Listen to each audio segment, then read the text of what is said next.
Pourtant, je trouve intéressant aussi que le mot du rituel soit inscrit, parce que justement, on manque aussi beaucoup actuellement, et je pense que c'est une des crises actuellement qu'on retrouve dans nos jeunesses. Justement, hein, c'est quelqu'un comme Pierre-Yves Albrecht, hein, qui travaille aussi, qui a beaucoup travaillé auprès de jeunes désœuvrés, et en tout cas qui ont été pris en main par des forces d'addiction, d'alcool et de drogue. Et c'est valable également de toutes les générations.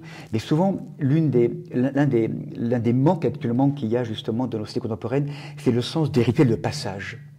Et que là, du coup, on se crée nous-mêmes, du coup, des rituels qui peuvent être extrêmement violents, ou en tout cas à travers aussi ces prises de drogue et ces prises d'alcool, mais souvent qui sont des logiques extérieures très mal contrôlées, donc du coup qui nous mettent en addiction et en très grand malheur. Hein. Mais tu as raison, c'est avec là, il y a l'oubli, hein, que le fait que le rituel, alors on parlerait de liturgie, nous, de l'orthodoxie, cette œuvre commune, mais vraiment c'est une manifestation de la dévotion et une manière d'honorer, de célébrer. Le divin, effectivement, ça a été transmis, là aussi, à travers des tonalités, à travers un verbe, à travers des mots qui ont été choisis. Je pense qu'actuellement, il y a un travail peut-être de réactualisation des mots. Hein, peut-être que pour certains, en tout cas dans le christianisme, parfois c'est en difficulté avec des mots qui ont justement les siècles passants qui ont été un peu empoussiérés. Donc c'est vrai qu'il y aurait peut-être un vrai travail d'actualisation, mais il y a toute une théologie, toute une connaissance, hein, une théologie, il y a en fait une connaissance profonde des mystères. Effectivement, ça ne s'improvise pas, je te rejoins. Et là, c'est là où la tradition, encore une fois, qui est... Tradition, souvent, on la décrit comme étant quelque chose de oh, la tradition, elle est maintenant tout ça, il faut passer à autre chose, maintenant c'est la modernité, le nouveau. Quel dommage, on n'entend pas la tradition, ce que c'est. C'est pas quelque chose de passé, la tradition.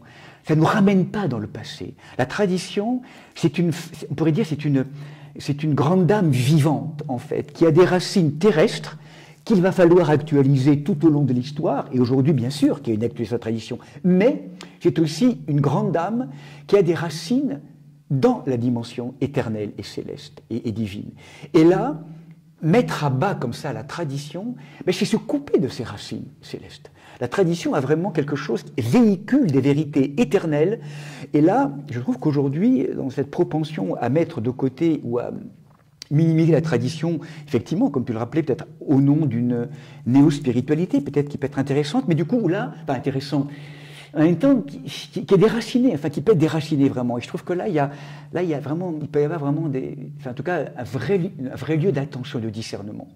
La tradition, vraiment, si elle est vécue de manière profonde et authentique, et là, ça va être la responsabilité de nos institutions et des religions aujourd'hui, à pouvoir actualiser et rendre audible et lisible, pas seulement dans les murs, mais aussi en dehors des murs, vraiment quelque chose qui fait que, je dirais que chaque être humain, parce que le religieux va être mis de côté, oh non, le religieux, c'est pas possible. En vérité, aujourd'hui, chacun d'entre nous, si vraiment nous entendons le mot religieux comme étant religaré, relié à la source, ou même religuérer, relire notre histoire, replacer sous cette lumière, profondément, l'être humain ne pourrait être vraiment que vivant et répondre à sa vocation aujourd'hui pour les temps actuels, que s'il retrouve ce lien, que s'il retrouve l'être religieux en lui, mais nettoyé effectivement de toutes ces cordes de mémoire. Mais l'être religieux, nous sommes humains parce que nous sommes véritablement humains et religieux, spirituels, inspirés, en lien avec le souffle, effectivement. Pour revenir à l'écologie dont tu parlais, c'est l'interdépendance. Oui. Que cette inspiration, ce souffle, cette présence ne nous enferme pas en nous-mêmes, mais nous relie aux vivants et à tous les vivants. Mais toute tradition normalement authentique, c'est sa fonction. C'est pas des formes de communautarisme, en disant on a la vérité, donc du coup on va l'imposer. Hein, c'est un peu le problème des fanatismes religieux, parce qu'au passage, le Christ n'a jamais dit qu'il avait la vérité. Hein. Je suis la vérité. Oui. Hein, je suis la vérité, je suis le chemin, la vérité et la vie. Hein, donc c'est vraiment. Et il ne dit pas donc j'ai la vérité. Parce que tant qu'on a la vérité, on va vouloir l'imposer sans doute, de vérité relative en fait, hein, on va vouloir l'imposer, enfin, c'est le danger hein, de tous les communautarismes et les guerres de religion, entre guillemets. Hein, tuer l'infidèle, enfin, tu vois, extérieur, n'y crois pas comme moi en fait. Oui, hein, et comme disait le Cheikh Adjada, quand tu pointes quelqu'un d'infidèle comme ça, il y a 3 doigts qui te qui sont tournés. Donc l'infidèle, c'est en fait effectivement, comme tu le dis très justement, ce que prône vraiment toute cette tradition du véritable combat spirituel finalement. Hein. C'est vraiment de combattre, ou en tout cas de dissoudre, ou de combattre, ou de transfigurer tout ce qui peut être infidèle en nous, en chacun d'entre nous, en fait, hein, dans ces forces. Infidèle à la vie. Infidèle à la vie. L'homme d'aujourd'hui est infidèle à la vie. Il est infidèle à la nature. C'est un tissu d'infidélité qui le perd totalement. Parce qu'en fait, on ne donne plus autorité justement au Verbe fondateur, à la présence divine. Et c'est là où effectivement on parle d'infidélité. On parlerait aussi bibliquement d'état adultère. Tu vois, oui. Et même, ça va très fort, hein. C'est très fort, en tout cas, là, je fais référence à la langue hébraïque, où en fait, le même mot, formé des 4 consonnes, Kedusha ou Kedesha, peut-être que je prononce mal, hein, je m'en excuse auprès des frères hébreux, mais vont vraiment en fait signifier un état de prostitution.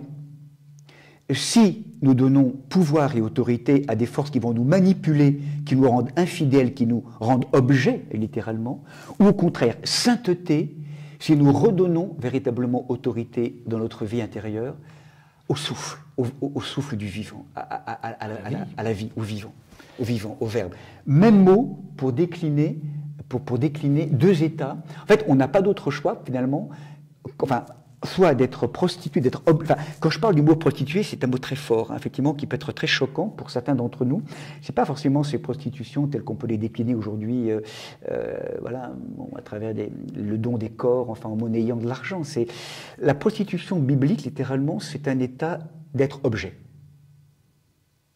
de faire de l'autre un objet ou de se rendre objet de l'autre. Et la position opposée, c'est on quitte l'état d'objet, victime, on donne tout pouvoir, où là on redevient sujet. Alors je ne sais pas si je suis clair, hein, dans le mot objet, sujet. Objet, sujet. Comment à chaque fois, et sujet, c'est redonner autorité, redonner pouvoir dans ma vie à un Seigneur, à une instance que je considère vraiment comme cette source d'amour qui m'inspire et auquel je réordonne toute ma vie. Bien sûr. Toi Seigneur. Enfin c'est ma pensée, ma parole, mon agir, de plus en plus, c'est comment la réordonner, penser comme cette source d'amour du vivant pourrait l'imaginer. Enfin, c'est toute cette dimension de quoi qu'on a à entendre aujourd'hui. Est-ce que tu penses, les gens vont vers ces extrêmes comme on le voit aujourd'hui, on enregistre en 2024, est-ce qu'en fait c'est parce qu'ils se sentent objets de l'État, manipulés, ils le sont, qui sont des objets, et ils voudraient, à travers ce cri, retrouver que ces hommes politiques les fassent sujets. Oui, même en vérité, je crois qu'aujourd'hui, tout ce qu'on a la sensation de découvrir, peut-être d'un point de vue peut-être un peu plus céleste, hein, c'est ce que nous rappellent ces grands textes. Alors là, je pense au texte sacré, particulièrement le texte de l'Apocalypse, hein, le texte du dévoilement. On a quand même la sensation qu'aujourd'hui, on vit des moments cruciaux, nous le savons bien, sans le dramatiser, mais d'un point de vue céleste, on pourrait dire que nous sommes entrés très clairement, et c'est vrai, Yacine, ce que tu dis, dans un vrai travail, dans une vraie migration, en fait. Le peuple, le collectif de l'humanité est en train d'être invité, on pourrait dire, collectivement. C'est peut-être ce qui peut changer par rapport aux grands drames et aux grandes je dirais, ces grands mouvements aussi très douloureux qui sont passés dans les siècles d'avant. On pourrait dire, mais qu'est-ce qui a changé? En fait, toujours un peu la même chose. Oui et non, dans le sens où c'est vrai que dans la violence des événements, il y a quelque chose qui est équivalent.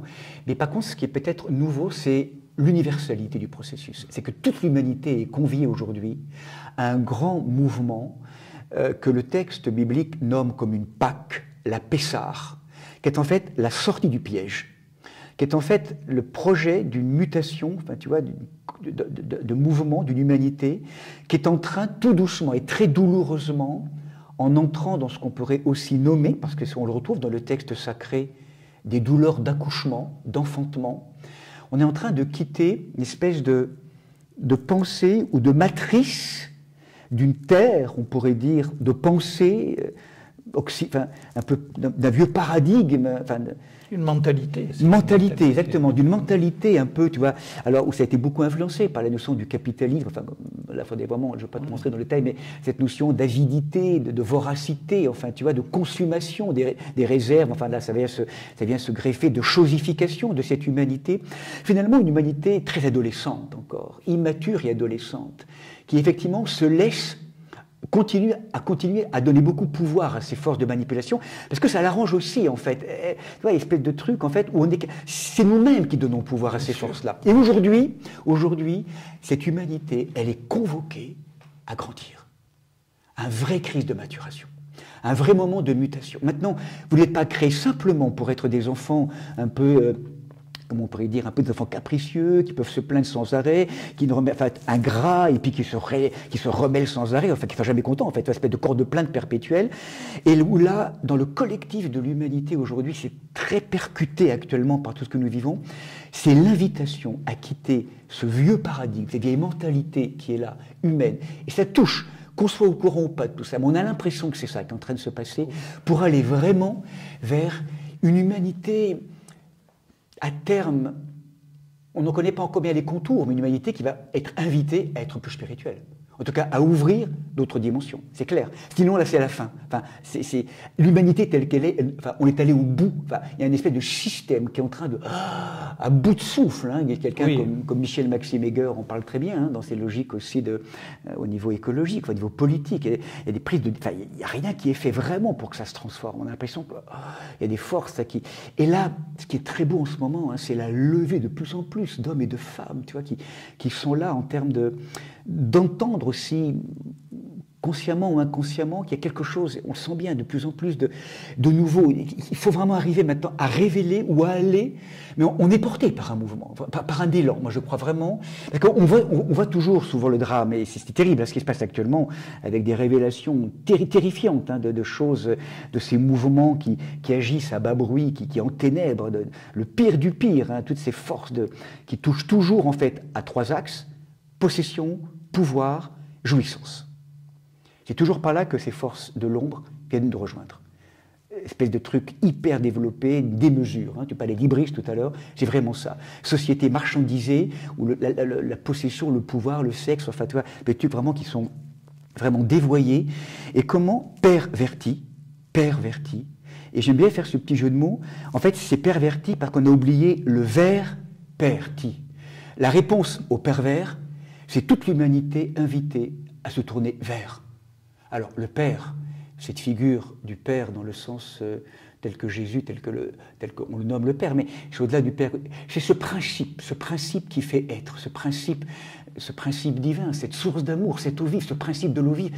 C'est vraiment là que l'humanité aujourd'hui, à travers tout ce qu'elle vit, est percutée par les événements, pour que dans ce retournement, elle puisse vraiment ouvrir dans tous les chemins qui vont être nos chemins de tradition, vers se retrouver à la source. Tu vois, et je crois que c'est là où justement, comme tu disais, ce chemin de passer de l'état d'objet, que finalement aujourd'hui on continue à nourrir chacun d'entre nous. Parce que être objet finalement, ça peut être assez simple. En même temps, on est manipulé par des trucs, et en même temps, je dirais... restez tranquille, on s'occupe de vous. Enfin, tu vois, il y a une espèce de côté un peu Ashistana aussi, tu vois, qui est là. Et en fait, ils attendent un messie. Voilà. Où est l'avènement de l'homme libre, en fait? Tu vois, c'est ça. Et Jésus, dans l'Évangile, c'est vraiment ça. C'est nous faire quitter toute terre d'esclavage pour aller vers la liberté. L'avènement de l'homme libre, du je suis, du sujet.